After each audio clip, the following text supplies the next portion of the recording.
জানে যে অসমত 6 জনগোষ্ঠীয়ে আজি যুগ যুগ ধৰি আমাৰ যেটো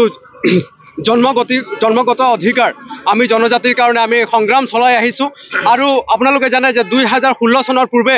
দেশৰ প্ৰধানমন্ত্ৰী নৰেন্দ্ৰ মোদী ডাঙৰীয়াই অসমত আহি কৈছিলে যে তেওঁলোকৰ চৰকাৰ গঠন হলে অসমত তেওঁলোকে 6 মাহৰ ভিতৰত 6 জনগোষ্ঠীক তেওঁলোকে জনজাতিৰ প্ৰদান কৰিম বুলি তেওঁলোকে প্ৰতিশ্ৰুতি দিছিলে কিন্তু দুৰ্ভাগ্যজনক বিষয়টো হৈছে যে যোৱা 29 আগষ্ট তাৰিখে বিধানসভা চলি থকা সময়ত মন্ত্ৰী ৰনোজ পেগু ডাঙৰীয়াই তেওঁৰ বক্তব্যত এটা কথা স্পষ্ট হৈ পৰিছিলে যে তেওঁলোকে এই 6 জনগোষ্ঠীক জনজাতিৰ যেটো প্ৰক্ৰিয়া সেই বিষয়ে তেওঁলোকে কেন্দ্ৰ চৰকাৰক কোনো ধৰণৰ তেওঁলোকে প্ৰতিবেদন প্ৰেৰণ নকৰিলে আজি তেওঁলোকৰ চৰকাৰ গঠন হোৱা প্ৰায় 8টা বছৰ সম্পূৰ্ণ হল আজি 8টা বছৰত তেওঁলোকে এই 6 জনগোষ্ঠীক জনজাতিৰ নামত তেওঁলোকে প্ৰতাৰণা কৰিছে গতিকে আমি অসম আদিবাসী ছাত্ৰ সন্থাৰ লগতে আমাৰ যি 6 জনগোষ্ঠী আছে এই 6 জনগোষ্ঠীৰ নেতৃত্বত গোটেই অসমত আমাৰ আন্দোলন চলি আছে আৰু আজি আমি এই কাৰ্যসূচীত অসমৰ মুখ্যমন্ত্ৰী হিমন্ত বিশ্ব শৰ্মাৰ প্ৰতিমূৰ্তি আমি দাহ কৰিছো দেশৰ প্ৰধানমন্ত্ৰী নৰেন্দ্ৰ মোদীৰ প্ৰতিমূৰ্তি দাহ কৰিছো আৰু যেতিয়ালৈকে আমি সময়সীমা বান্ধি দিছো 2025 বৰ্ষৰ ভিতৰত যদি এই 6 জনগোষ্ঠীক জনজাতিৰ মৰ্যাদা প্ৰদান নকৰে তেনেহলে গাঁৱে ভূঞে বাগিচা অঞ্চলত আমি এই বিজেপিৰ যেটো প্ৰতাৰণা আছে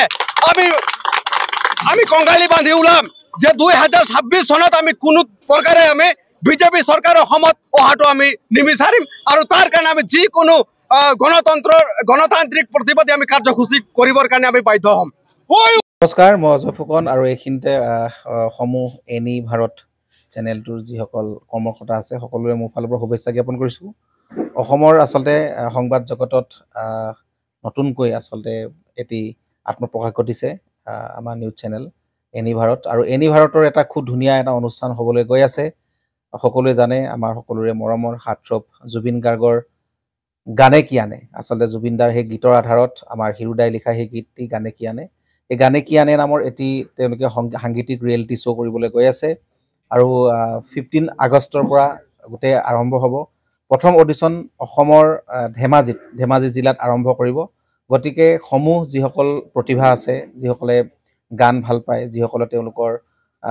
নিজৰ প্ৰতিভা আচলতে দেখুৱাব বিচাৰে এই ৰিয়েলিটি শ্ব'ত গানে কি আনে এই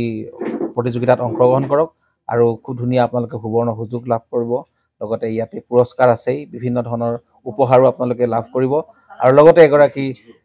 প্ৰতিষ্ঠিত আচলতে এগৰাকী শিল্পী হিচাপে অসমৰ সাংস্কৃতিক জগতত আপোনালোক প্ৰতিষ্ঠা লাভ কৰিব গতিকে গোটেই অনুষ্ঠানটোলৈ মোৰ ফালৰ পৰা শুভকামনা থাকিল আৰু লগতে এই অনুষ্ঠানটোত আপোনালোকে অংশগ্ৰহণ কৰিব আমিও আছো আৰু সকলোকে আমি লগ পাম। ধন্যবাদ।